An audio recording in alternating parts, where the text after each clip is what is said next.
ओम नमः शिवाय। हर हर महादेव। प्रिय भक्तों, आप सभी को महाशिवरात्रि व्रत की हार्दिक शुभकामनाएं। भगवान भोलेनाथ और माता पार्वती की कृपा आप पर और आपके सभी परिवार पर बनी रहे।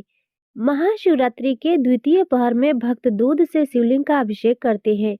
बेलपत्र, धतूरा और भाग अर्पित कर भगवान शिव को प्रसन्न करते हैं।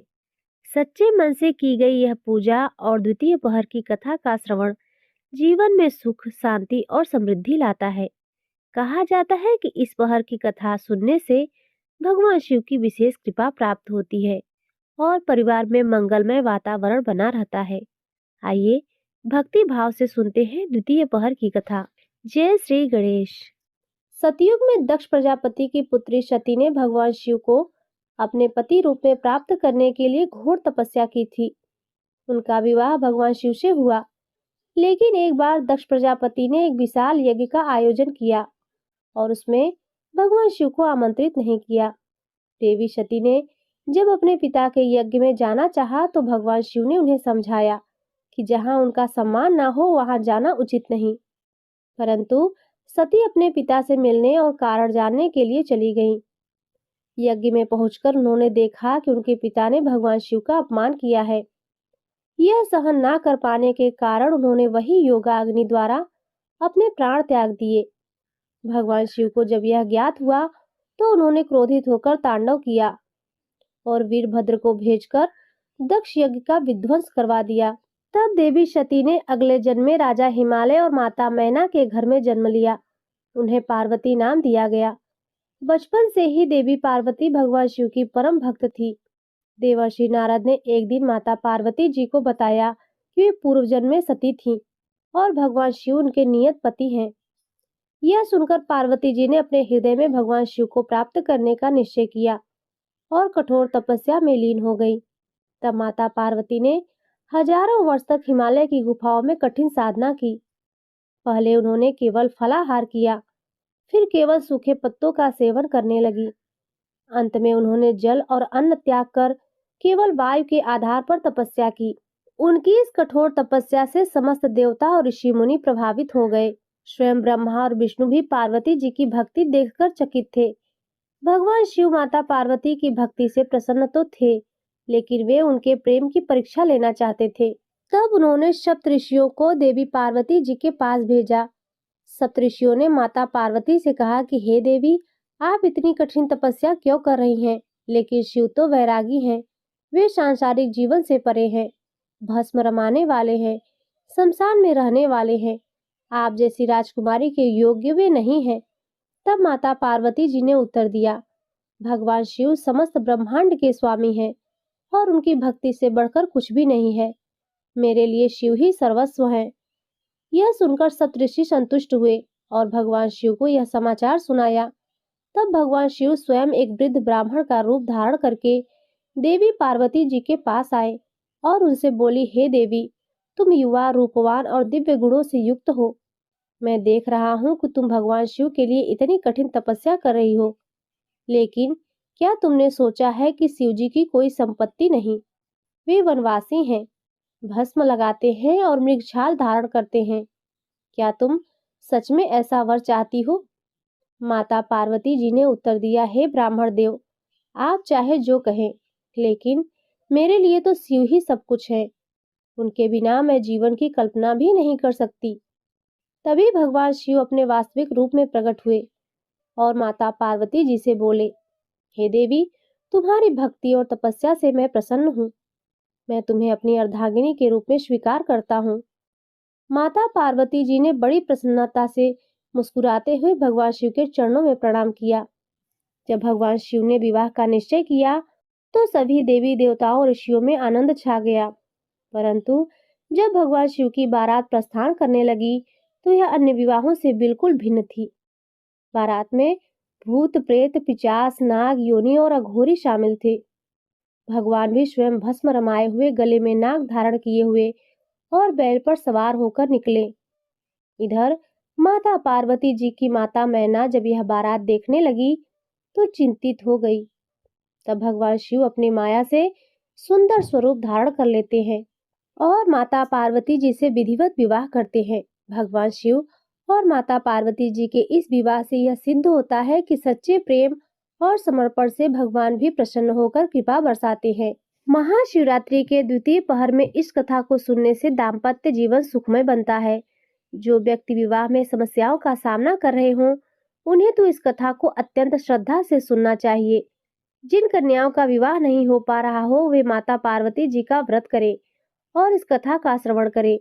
यह पावन कथा समस्त दुखों और कष्टों को दूर करने वाली मानी गई है। हर हर महादेव। पौराणिक कथा के अनुसार चित्रभानु नामक एक शिकारी था। जानवरों की हत्या करके वह अपने परिवार को पालता था। वह एक साहूकार का कर्जदार था, लेकिन उसका ऋण समय पर न चुका सका। क्रोधित साहूकार ने शिकारी को शिव मठ में बंदी बना दिया। संयोग से उस दिन शिवरात्रि थी। शिकारी ध्यान मग्न होकर शिव संबंधी धार्मिक बातें सुनता रहा। चतुर्दशी को उसने शिवरात्रि व्रत की कथा भी सुनी। शाम होते ही साहूकार ने उसे अपने पास बुलाया और ऋण चुकाने के विषय में बात की। शिकारी अगले दिन सारा ऋण लौटा देने का वचन देकर बंधन से छूट गया। अपनी दिनचर्या की भांति वह जंगल में शिकार के लिए निकला, लेकिन दिन भर बंदी गृह में रहने के कारण भूख प्यास से व्याकुल था। शिकार खोजता हुआ वह बहुत दूर निकल गया। जब अंधकार हो गया तो उसने विचार किया कि रात जंगल में ही बितानी पड़ेगी। वह वन में एक तालाब के किनारे एक बेल के पेड़ पर चढ़ गया। रात बीतने का इंतजार करने लगा। बेलो वृक्ष के नीचे शिवलिंग था, जो बिल्व पत्रों से ढका हुआ था। शिकारी को उसका पता न चला। पड़ाव बनाते समय उसने जो टहनियां तोड़ी, वे संयोग से शिवलिंग पर गिरती चली गई। इस प्रकार दिन भर भूखे प्यासे शिकारी का व्रत भी हो गया और शिवलिंग पर बिल्व पत्र भी चढ़ गए। एक पहर रात्रि बीत जाने पर एक गर्भिणी हिरणी तालाब पर पानी पीने पहुंची। शिकारी ने धनुष पर तीर चढ़ाकर ज्यों ही प्रत्यंचा खींची, हिरणी बोली, मैं गर्भिणी हूँ, शीघ्र ही प्रसव करूंगी। तुम एक साथ दो जीवों की हत्या करोगे, जो ठीक नहीं। मैं बच्चे को जन्म देकर शीघ्र ही तुम्हारे समक्ष प्रस्तुत हो जाऊंगी, तब मार लेना। शिकारी ने प्रत्यंचा ढीली कर ली और हिरणी जंगली झाड़ियों में लुप्त हो गई। प्रत्यंचा चढ़ाने तथा ढीली करने के वक्त कुछ बिल्व पत्र अनायास ही टूटकर शिवलिंग पर गिर गए। इस प्रकार उसने अनजाने में ही प्रथम पहर का पूजन भी संपन्न हो गया। कुछ ही देर बाद एक और हिरणी उधर से निकली। शिकारी की प्रसन्नता का ठिकाना न रहा। समीप आने पर उसने धनुष पर बाण चढ़ाया।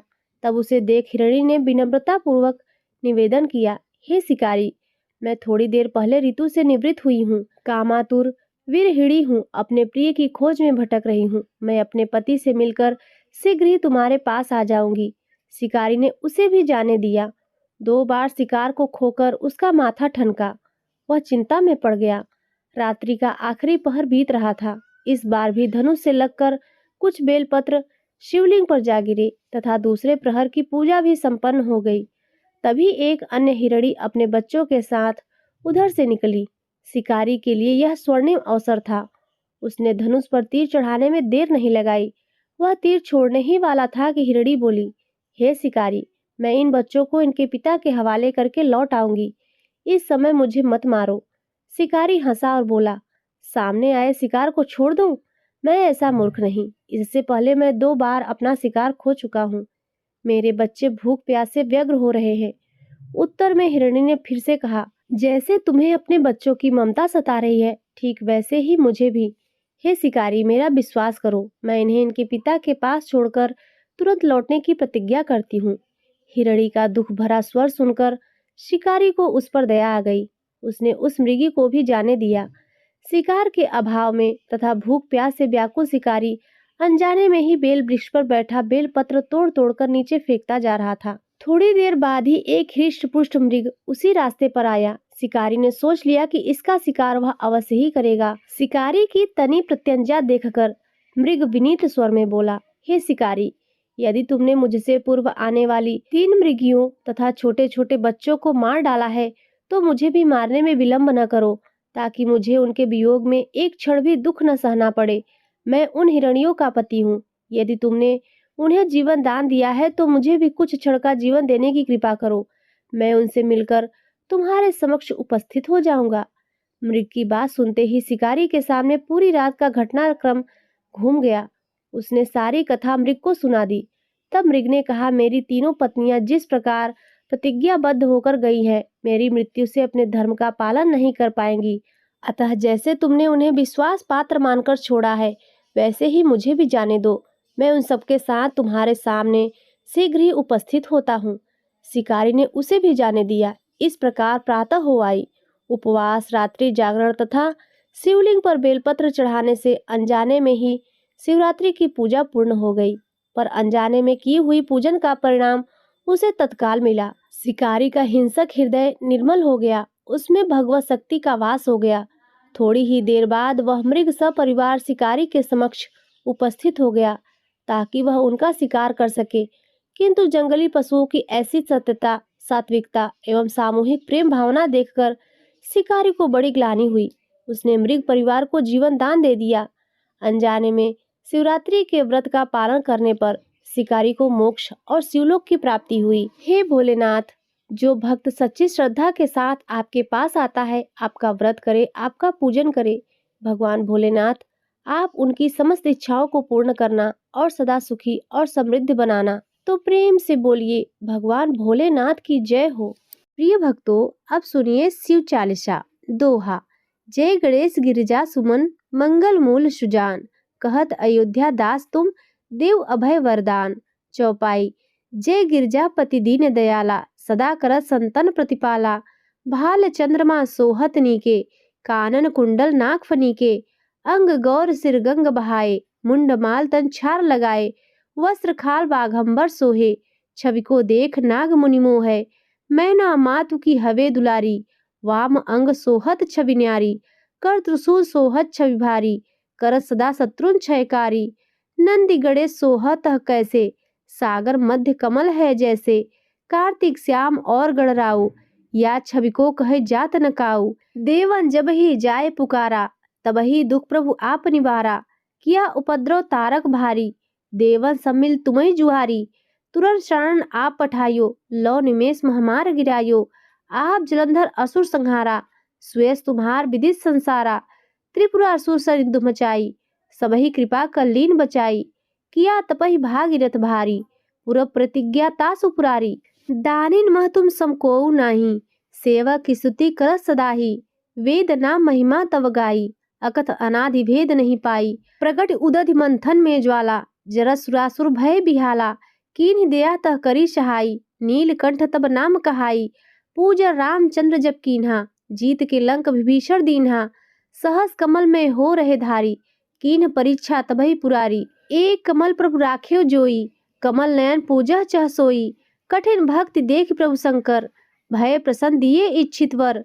जय जय जय अनंत अविनाशी, करत कृपा सबके घटवासी। दुष्ट सकल नित मोहि सतावे, भ्रमत रहो मोहि चैन न आवे। त्राहि त्राहि महि नाथ पुकारो, यही अवसर मोहि आन उबारो। ले त्रिशूल शत्रुओं को मारो, संकट से मोहि आन उबारो। मातु पिता भ्राता सब होई, संकट में पूछत नहीं कोई। स्वामी एक है आस तुम्हारी, आय हरौ मम संकट भारी। धन निर्धन को देत सदाही, जो कोई जाचे सो फल पाही। स्तुति के विधि करो तुम्हारी, क्षमहु नाथ अब चूक हमारी। शंकर हो संकट के नाशन, मंगल कारण विघ्न विनाशन। योगी यति मुनि ध्यान लगावे, नारद सारद शीस नवावे। नमो नमो जय नमो शिवाय, सुर ब्रह्मादिक पार न पाए। जो यह पाठ करे मन लाई, तापर होत है शंभु सहाय। ऋणिया जो कोई हो अधिकारी, पाठ करे सो पावन हारी। पुत्रहीन इच्छा कर जोई, निश्चय शिव प्रसाद ते ही होई। पंडित त्रयोदशी को लावे, ध्यान पूर्वक होम करावे। त्रयोदशी व्रत करे हमेशा, ताके तन नहीं रहे कलेशा। धूप दीप नैवेद्य चढ़ावे, शंकर सम्मुख पाठ सुनावे। जन्म जन्म के पाप नसावे, अंत धाम शिवपुर में पावे। कहे अयोध्या दास आस तुम्हारी, जान सकल दुख हरहु हमारी। दोहा। नित्य नेम कर प्रातः ही, पाठ करो चालीसा। तुम मेरी मनोकामना पूर्ण करो जगदीश। मगसर छठ हेमंत ऋतु, संवत 64 आन। स्तुति चालीसा शिवहि पूर्ण कीन कल्याण। इति श्री शिव चालीसा संपूर्ण। प्रिय भक्तों, अब आइए सुनते हैं भगवान भोलेनाथ की आरती। ओम जय शिव ओमकारा, प्रभु जय शिव ओमकारा। ब्रह्मा विष्णु सदा शिव, ब्रह्मा विष्णु सदा शिव। अर्धांगी धारा। ओम जय शिव ओमकारा। एकानन चतुरानन पंचानन राजे। प्रभु पंचानन राजे। हंसानन गरुड़ासन। हंसानन गरुड़ासन। वृषवाहन साजे। ओम जय शिव ओमकारा। दो भुज चार चतुर्भुज 10 भुज अति शोहे। प्रभु 10 भुज अति शोहे। तीनों रूप निरखता। तीनों रूप निरखता। त्रिभुवन जन मोहे। ओम जय शिव ओमकारा। अक्षमाला वनमाला रुंडमाला धारी। चंदन मृग मद चंदा। चंदन मृग मद चंदा। शोहे भाले शशिधारी। ओम जय शिव ओमकारा। श्वेतांबर पीतांबर बाघांबर अंगे। प्रभु बाघांबर अंगे। शनकादिक गरुड़ादिक। शनकादिक गरुड़ादिक। भूतादिक संगे। ओम जय शिव ओमकारा। कर के मध्य कमंडलु चक्र त्रिशूल धरता। जग करता जग भरता। जग करता जग भरता। जग संहार करता। ओम जय शिव ओमकारा। ब्रह्मा विष्णु सदा शिव जानत अविवेका। प्रणवांछर के मादे। प्रणवांछर के मादे। ये तीनों एका। ओम जय शिव ओमकारा। काशी में विश्वनाथ विराजत नंदी ब्रह्मचारी। नित उठी भोग लगावत। नित उठी भोग लगावत। महिमा अति भारी। ओम जय शिव ओमकारा। त्रिगुण स्वामी जी की आरती जो कोई नर गावे। प्रभु जो कोई नर गावे। कहत शिवानंद स्वामी। कहत हरिहर स्वामी। मन वांछित फल पावे। ओम जय शिव ओमकारा। ओम जय शिव ओमकारा। प्रभु जय शिव ओमकारा। ब्रह्मा विष्णु सदा शिव। ब्रह्मा विष्णु सदा शिव। अर्धांगी धारा। ओम जय शिव ओमकारा। तो प्रेम से बोलिए गौरी शंकर भगवान की जय। प्रिय भक्तों, यह संपूर्ण कथा चालीसा आरती यदि आपको अच्छी लगी हो तो वीडियो को लाइक करना ना भूलें। चैनल पर पहली बार आए हो तो सब्सक्राइब भी करें और कमेंट में हर हर महादेव अवश्य लिखें।